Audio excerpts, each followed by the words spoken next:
पाकिस्तान की सरहद के भीतर दुश्मन की सेना के बीच एक ऐसी महान शख्सियत खड़ी थी जिसे वहां मेजर नबी अहमद शाकिर के नाम से जाना जाता था। लेकिन जिस वक्त वे पाकिस्तानी ध्वज के सामने खड़े होते थे, उनके भीतर अटूट देशभक्ति और भारत माँ के प्रति समर्पण की भावना होती थी।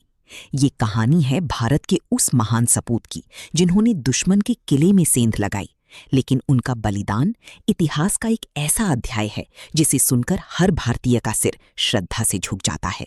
आज हम श्रद्धापूर्वक स्मरण करेंगे भारत के इतिहास के सबसे साहसी इनफिल्ट्रेशन मिशन को।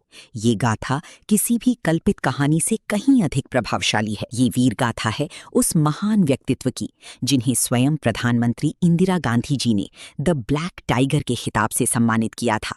वे एक कुशल रंगमंच कलाकार थे जो अपनी कला के माध्यम से देश की रक्षा करने निकले और अपनी पूरी उम्र एक अत्यंत कठिन दोहरी जीवन की मर्यादा में बिता दी। आदरणीय रविंद्र कौशिक जी का जन्म राजस्थान के श्री गंगानगर में हुआ था। वे बचपन से ही कला प्रेमी थे और थिएटर के प्रति गहरा लगाव था। उनके व्यक्तित्व में एक विशेष आकर्षण था और उनकी वाणी में गजब का प्रभाव था। 1975 में उनके जीवन ने एक नया मोड़ लिया जब वे एक नाटक प्रस्तुत कर रहे थे। तब भारतीय खुफिया एजेंसी रॉ के अधिकारियों ने उनकी प्रतिभा को पहचाना। उन्हें एक ऐसे निडर व्यक्तित्व की खोज थी जो राष्ट्र के लिए अपनी पहचान को भी त्याग सकी। रविंद्र जी ने बिना किसी संकोच के मातृभूमि की सेवा का ये कठिन मार्ग चुना। उन्होंने अपनी पुरानी पहचान और अपने परिवार को देश हित के लिए पीछे छोड़ दिया। अगले 2 वर्षों तक रविंद्र जी ने अत्यंत कठिन प्रशिक्षण प्राप्त किया। सांस्कृतिक परिवर्तन, उन्होंने उर्दू भाषा और वहां की परंपराओं को इतनी बारीकी से आत्मसात किया कि वे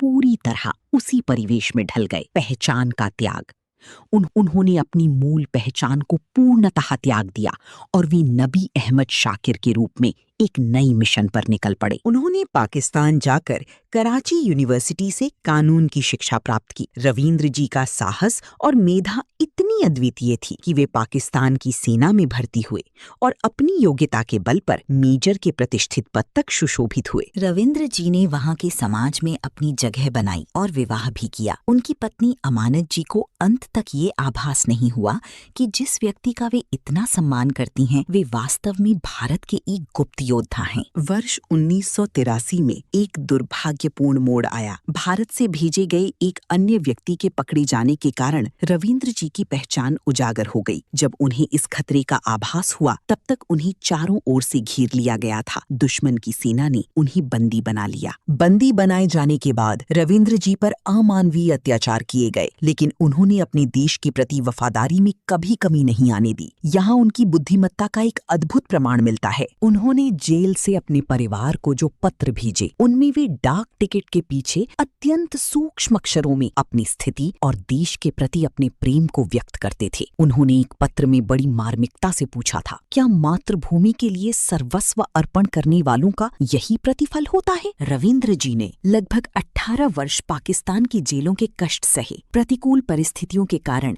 वे गंभीर बीमारियों से घिर गए, लेकिन उनका आत्मबल कभी नहीं टूटा। कूटनीतिक सीमाओं के कारण उस समय की व्यवस्थाएं उन्हें वो सहायता नहीं दे सकी जिसके वे हकदार थे। 2001 में मुल्तान की जेल में भारत के इस गौरवशाली सपूत ने अंतिम सांस ली। आदरणीय रविंद्र कौशिक जी की कहानी हमें सिखाती है कि सच्ची देशभक्ति क्या होती है। वे एक ऐसे महानायक थे जिन्हें कोई पदक नहीं मिला, लेकिन करोड़ों भारतीयों के दिलों में उनके लिए असीम सम्मान है। महान शहीद रविंद्र कौशिक जी को भावपूर्ण नमन। क्या आपको नहीं लगता कि रविंद्र कौशिक जी जैसे अमर शहीदों की गाथा हर स्कूल की पाठ्य पुस्तकों में होनी चाहिए? अपनी श्रद्धांजलि कमेंट्स में अर्पित करें। जय हिंद।